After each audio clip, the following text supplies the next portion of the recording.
you.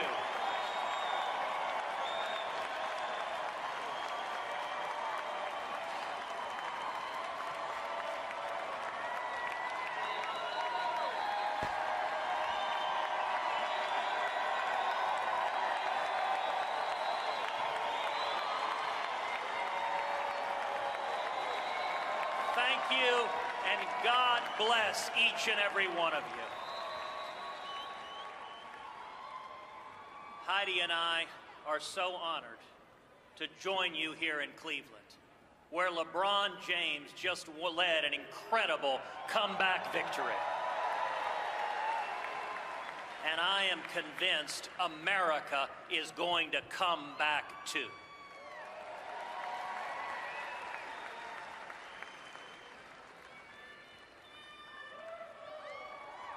I want to congratulate Donald Trump on winning the nomination last night.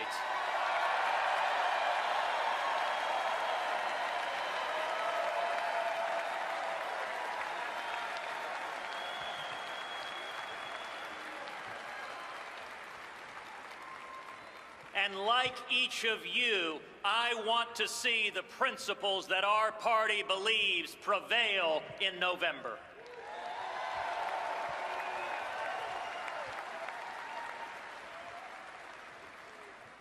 Conventions are times of excitement, but given the events of the last few weeks, I hope you'll allow me a moment to talk to you about what's really at stake. Just 2 weeks ago, a 9-year-old girl named Caroline was having a carefree Texas summer, swimming in the pool, playing with friends, doing all the things a happy child might do. Like most children, she relied upon the love that she received from her mom, Heidi, and her dad, a police sergeant named Michael Smith. That is, until he became one of the 5 police officers gunned down in Dallas.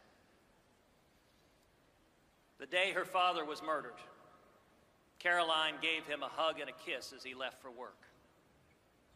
But as they parted, her dad asked her something he hadn't asked before. What if this is the last time you ever kiss or hug me? Later, as she thought of her fallen father and that last heartbreaking hug, Caroline broke down into tears. How could anything ever be okay again? Michael Smith was a former Army Ranger who spent 3 decades with the Dallas Police Department. I have no idea who he voted for in the last election or what he thought about this one. But his life was a testament to devotion.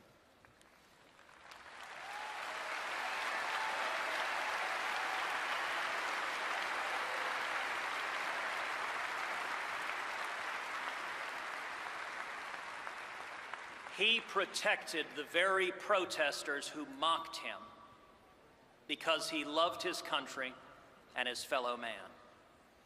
His work gave new meaning to that line from literature: to die of love is to live by it.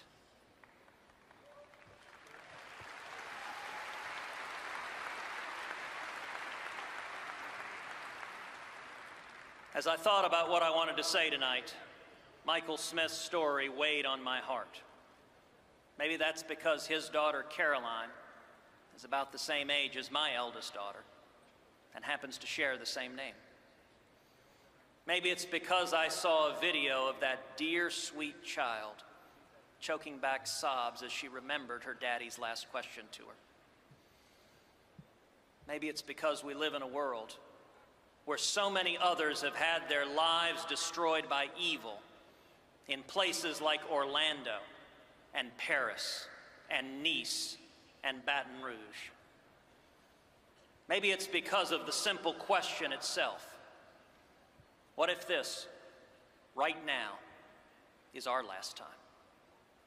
Our last moment to do something for our families and our country? Did we live up to the values we say we believe? Did we do all we really could? That's really what elections should be about. That's why you and millions like you devoted so much time and sacrifice to this campaign. We're fighting not for one particular candidate or one campaign, but because each of us wants to be able to tell our kids and grandkids, our own Carolines, that we did our best for their future and our country.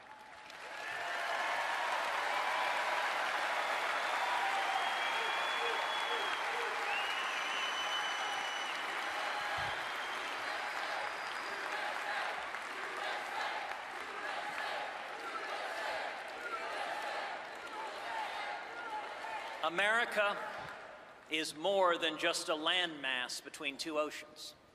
America is an ideal, a simple yet powerful idea.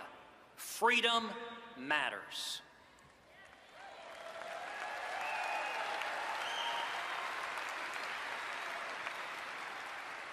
For much of human history, government power has been the unavoidable constant in life. Government decrees, and the people obey. But not here. We have no king or queen. We have no dictator. We, the people, constrain government.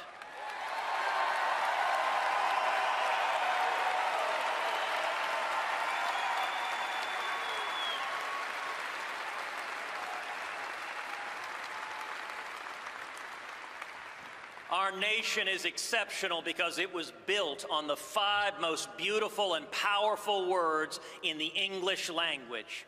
I want to be free.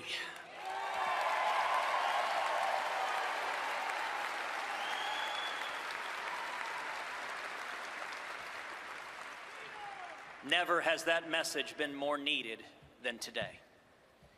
We stand here tonight, a nation divided. Partisan rancor, anger, even hatred are tearing America apart. And citizens are furious, rightly furious, at a political establishment that cynically breaks its promises and that ignores the will of the people.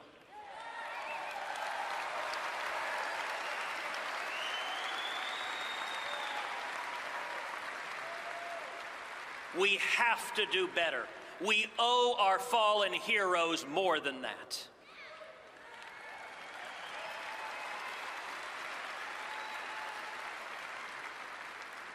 Now, of course, Obama and Clinton will also tell you that they care about our children's future. And I want to believe them. But there is a profound difference in our two parties' vision for the future.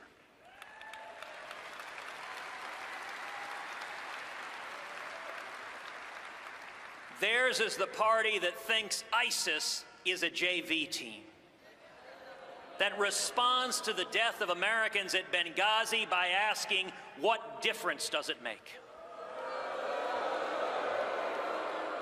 And that thinks it's possible to make a deal with Iran, which celebrates as holidays Death to America Day and Death to Israel Day.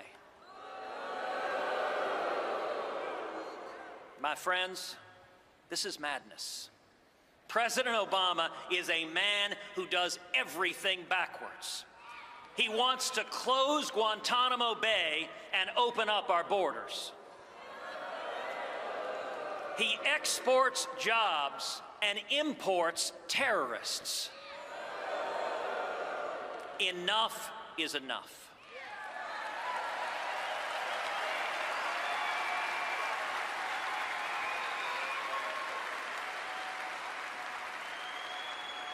And I am here to tell you there is a better vision for our future, a return to freedom.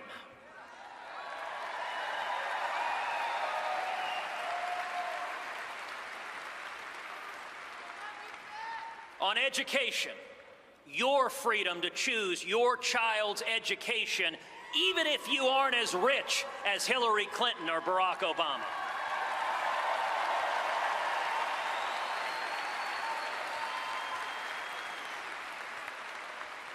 On health care, your freedom to choose your own doctor without Obamacare.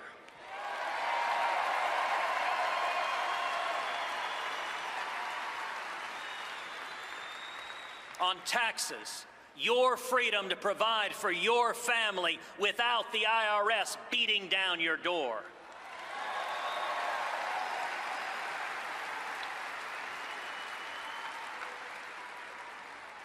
The internet, keep it free from taxes, free from regulation, and don't give it away to Russia and China.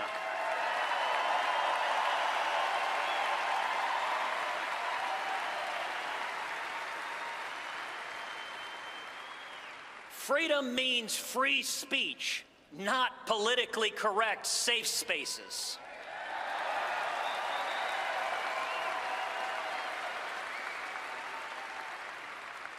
Freedom means religious freedom, whether you are Christian or Jew, Muslim or atheist.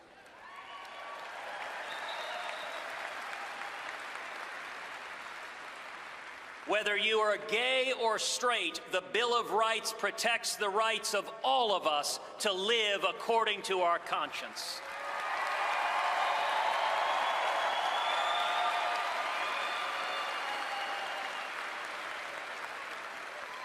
Freedom means the right to keep and bear arms and to protect your family.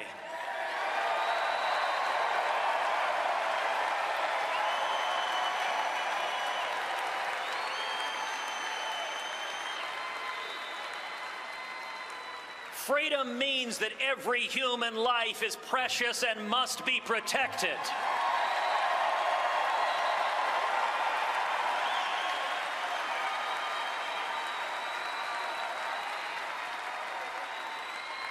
Freedom means Supreme Court justices who don't dictate policy, but instead follow the Constitution.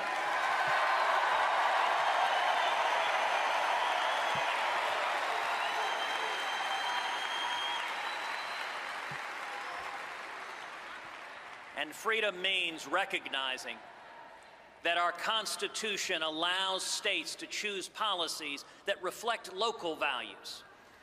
Colorado might decide something different than Texas. New York, different than Iowa. That's the way it's supposed to be. Diversity.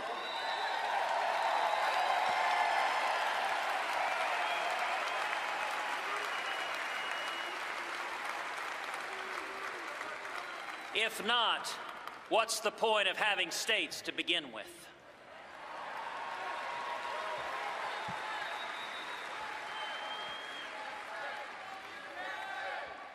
Now, Hillary Clinton believes that government should make virtually every choice in your life.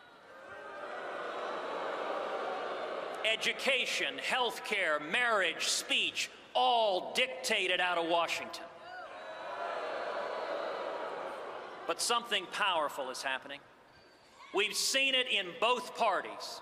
We've seen it in the United Kingdom's unprecedented Brexit vote to leave the European Union.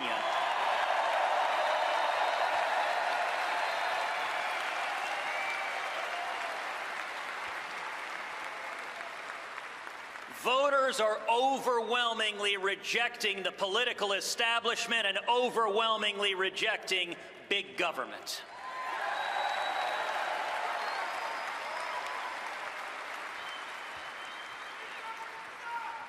That is a profound victory, and it is one earned by each and every one of you. People are fed up with politicians who don't listen to them, fed up with a corrupt system that benefits the elites instead of working men and women.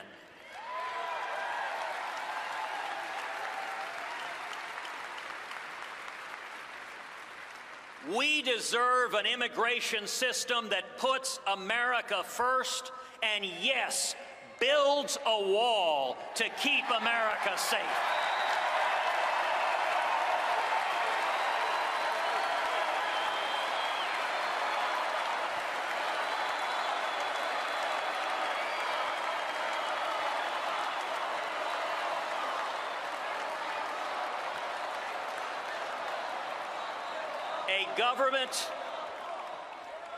A government that stops admitting ISIS terrorists as refugees.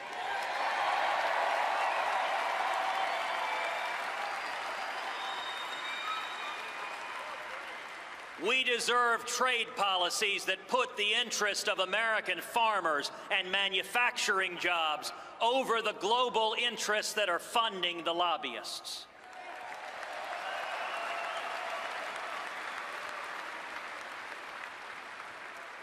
And if we stand together and choose freedom, our future will be brighter. Freedom will bring back jobs and raise wages. Freedom will lift people out of dependency to the dignity of work.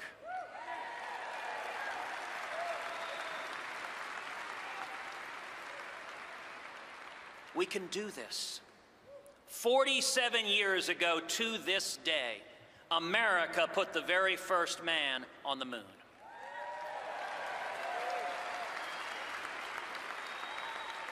That was the power of freedom. Our party, the Republican Party, was founded to defeat slavery.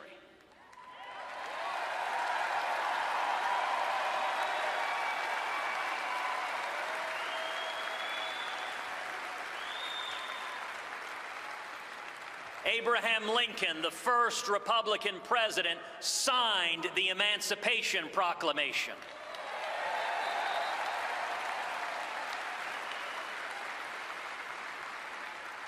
Together, we passed the Civil Rights Act, and together we fought to eliminate Jim Crow laws.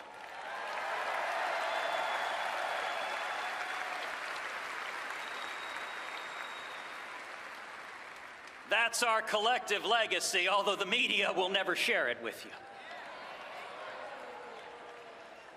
Those were fights for freedom, and so is this. Sergeant Michael Smith stood up to protect our freedom. So do the soldiers and sailors and airmen and Marines every day fighting radical Islamic terrorism.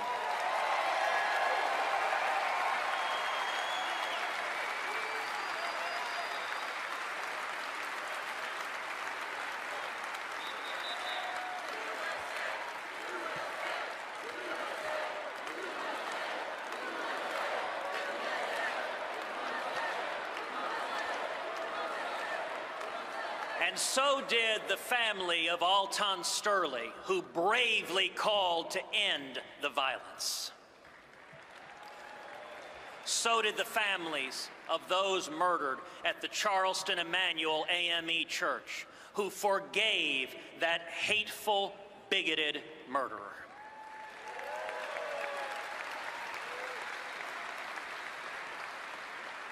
And so can we.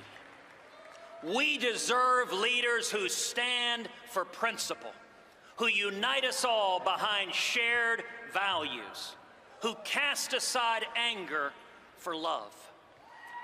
That is the standard we should expect from everybody. And to those listening, please, don't stay home in November.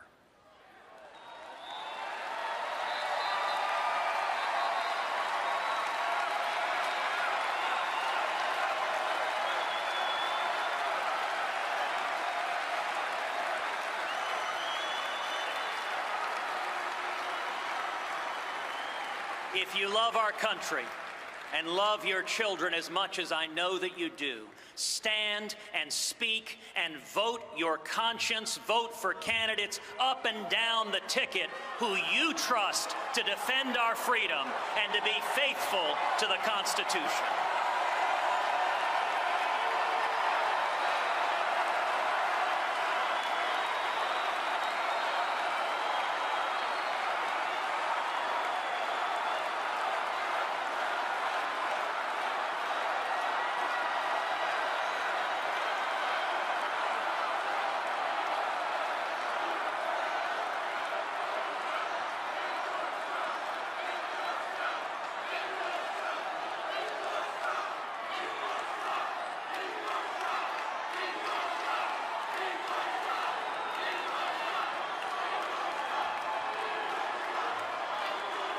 appreciate the enthusiasm of the New York delegation.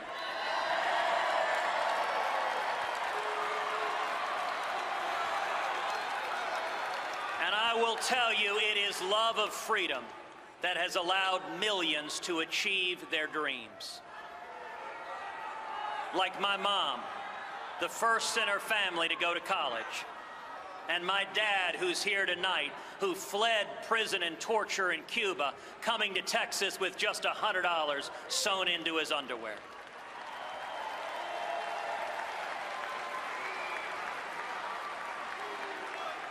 And it is love that I hope will bring comfort to a grieving 9-year-old girl in Dallas.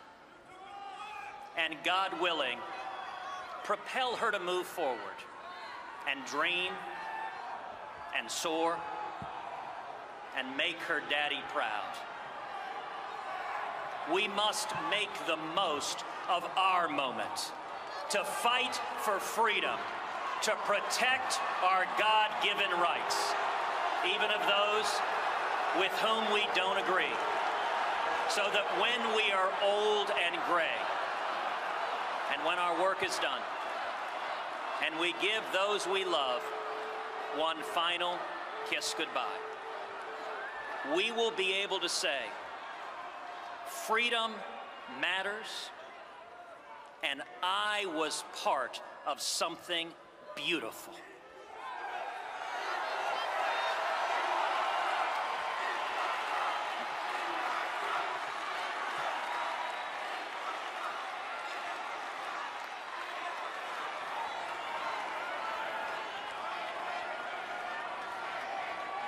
The case we have to make to the American people, the case each person in this room has to make to the American people, is to commit to each of them that we will defend freedom and be faithful to the Constitution.